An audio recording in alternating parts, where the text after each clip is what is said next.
I just wanted to make a quick video to describe a few different resources that I have really found very valuable in coming around to the decision to homeschooling in general, but also very specifically with regards to the Charlotte Mason method of or philosophy of homeschooling. Now, I maybe at some point can make a video of why we got interested in it in the first place. But one of the very first books that I read was this one. When I was researching which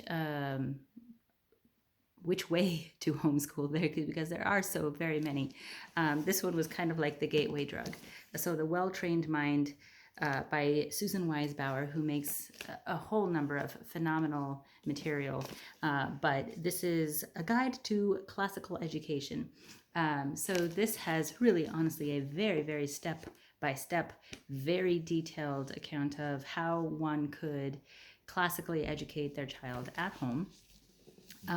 Giving instructions with regards to which curriculums and when and how and why and how long and how much, all the details you could possibly want. And from that on, I was hooked. Now, there's quite a lot of different methods of homeschooling, like I mentioned. I ended up kind of veering away from the classical look. But there were two in particular that kind of got my attention a little bit more, and that was the Waldorf method and then Charlotte Mason. Now, Waldorf in particular, I don't believe that it's something that we could or that we would want to follow for very long, but they do have a lot of very nice ideas and methods of education, especially for the younger children, the pre-school age children. So if you were going to be interested in that form of instruction, there are two books in particular that seem to be very, very good, and I think have a lot of quality material in them. And the first is You Are Your Child's First Teacher by Rahima Baldwin Dancy. What parents can do with and for their children from birth to age 6. Now, it sounds kind of like what to expect when you're expecting, but for kids. But it's just so much more than that. And it has just a lot of high quality information with regards to that method. Now, something that's a little bit more scholastic would be Rhythms of Learning. So this is What Waldorf Education Offers Children, Parents, and Teachers by Roberto Trostli. So this is basically kind of like a summarized version of Rudolf Steiner's work. And Rudolf Steiner is the originator of the Waldorf form of education. So instead of reading all of Steiner's works, which are incredibly meaty, very difficult to get through in my very humble opinion, this is a much more accessible way to get through that. Now, again, personally, I have gleaned a lot of good ideas for the younger years, but once we get into school age instruction, we've really honed in on the Charlotte Mason method of education. Now, the first few things that got me interested, and I think that good entry level material when it comes to this, there is the ever classic, you will hear about this book in about a bajillion different places, that's For the Children's Sake by Susan Schaefer Macaulay. This is not a big book. It's very easy to get through, very literary in style, and it's just it puts something in your heart that just makes you say, this is it. This is what I need. This is what I want for our family, for our kids. This really was and is for a lot of different people the entry into the whole Charlotte Mason world. Now, Charlotte Mason is the person who came up with this philosophy. You know, she lived some 100 plus years ago at this point. She is she was a woman from uh, Great Britain, who was writing around the time of the First World War and a little bit before and after that. So that is the basic details of her timeline, but there is just so much that is fascinating about her life in general. So I would really encourage you to look into that. There are some lovely biographies of her, and you can, I mean, if you once you get into the uh, homeschooling community in the Charlotte Mason world, you will uh, hear so much from so many different sources about just how phenomenal of a lady she was. Now, that being said, at some point, if there is interest, I can make or include some details on other sources besides books that have been very, very helpful to me, whether they be other YouTube channels or just websites or podcasts, because we are busy mamas and we don't necessarily always have a large chunk of time in which to read a beefy book. uh, Now, other than that, the For the Children's Sake is more of a, hey, this was my, meaning Susan's, entry into Charlotte Mason philosophy, and this is why I think that it would be good for you. A little bit of a very general look at how it's actually implemented.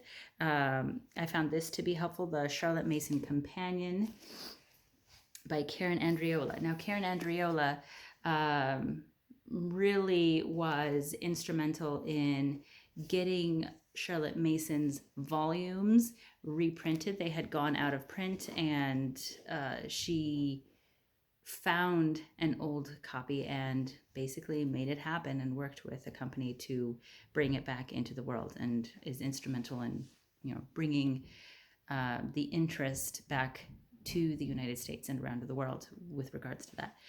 She also made a newer book recently that's more about sustaining the homeschooling life and not so much about curriculum or how to do it, and that's Mother Culture by the same lady.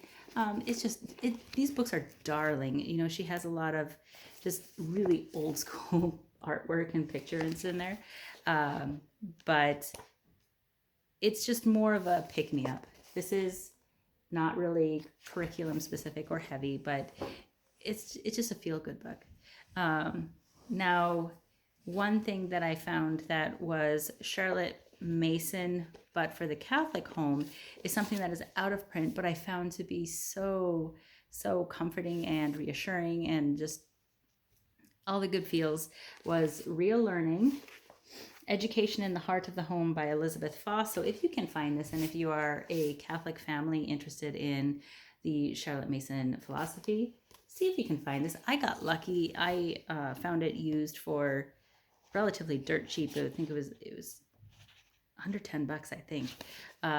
So see if you can find it. If you cannot get it, you're not going to be losing too much, because there's still high quality material in the other books that I mentioned already. But if you can find it, that'd be great. Now, the goal really is to get into Charlotte Mason's volumes themselves.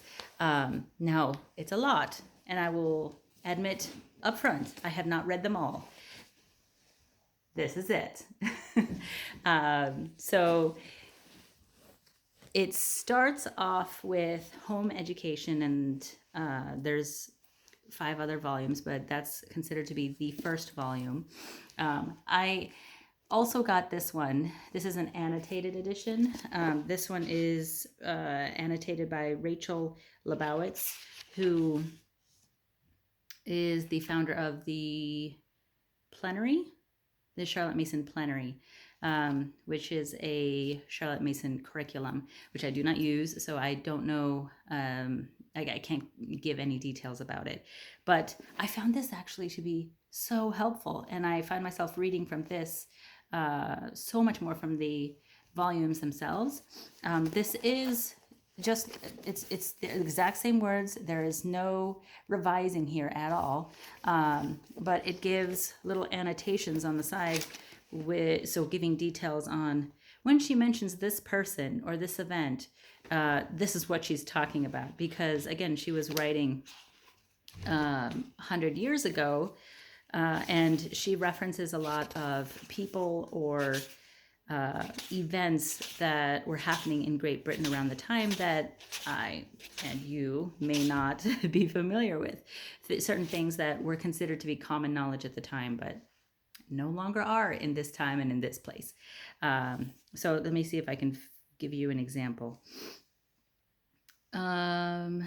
So for example, there's this section over here, and it mentions a person called Pestalozzi. I hope I'm pronouncing that right, Pestalozzi. And then she mentions on the side the little annotation. Johann Pestalozzi was an educational reformer who founded several schools in Switzerland to apply his revolutionary modern principles of education. His motto was learning by head, hand, and heart. Charlotte is quoting from his book, Letters on an Early Education. Now, do you absolutely need the annotated edition? No. You're still going to get a lot just by reading the volumes on their own. But I found myself getting a little bit frustrated with, like, I don't know who this person is. And some of the stuff was kind of going over my head since I didn't know what she was referencing to. This was so helpful. This company, though, they have only come out with 2. So far, at least. They've come out with Home Education, which is the first of the series, and she also did Philosophy of Education, which is the 6th. So many consider Philosophy of Education, the 6th volume, to be kind of like the magnum opus, because this was really towards the end of her life, and she was kind of distilling down her life's work in one volume. So there are some that advocate that you really should be starting with Philosophy of Education and then go back and read the others. They're very intelligent people will disagree on that, but I actually started with Home Education. This one, it's very good. I especially really like the first half. The second half is more specific on, this is what you should be doing for grammar and for language and for et cetera, et cetera, et cetera. The first half is more, how would I describe it? It's basically the kinds of things that you would be trying to form with regards to the environment of your homeschool, and just the ways in which you think and that you approach it, and all of that kind of stuff. So I highly would recommend that you dive into her works specifically. If you want something that's a little more user-friendly, get this. If you just want any, just for the volumes themselves, you can actually find them for free online. There are people that have just transcribed the entire 6 volumes.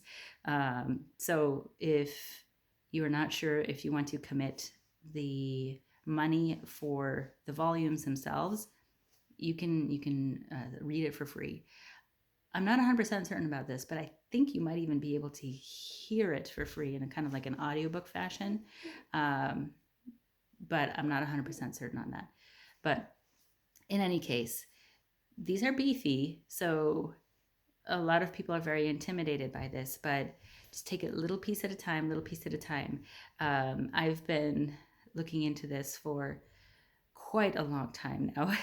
I started really reading about this probably about 4 years ago. And really started delving into Charlotte Mason's own work probably about a year ago, and I've only gotten through the first. I'm about to read through the 6th and kind of work my way back from there. Go to 1, 6, 2, 3, 4, 5. We'll see how that goes. But in any case, I hope this was helpful. I know it can seem very overwhelming at first. But if you are interested in Charlotte Mason, but don't really know where to start, I probably would say the absolute first would be this guy. If you could only get one thing to determine for yourself whether or not Charlotte Mason is for you, this is the one. Now, once you have decided Charlotte Mason is for you, and you're just looking for an idea of, okay, well, how do I actually do that now? I would say it would be a tie between this, which is a very simplified, dumbed down version, but still very good, or dive into the meaty part if you're feeling confident. So her own works. Let me know if you have any questions. There were some folks who were wanting to know where I was getting information. So these are the main places in terms of books. Now, there's a lot of other resources, like I mentioned, and if you are interested, I can give some information, like I said, with regards to the podcasts or websites or other resources in general. But let me know if you have any questions, and have a lovely day.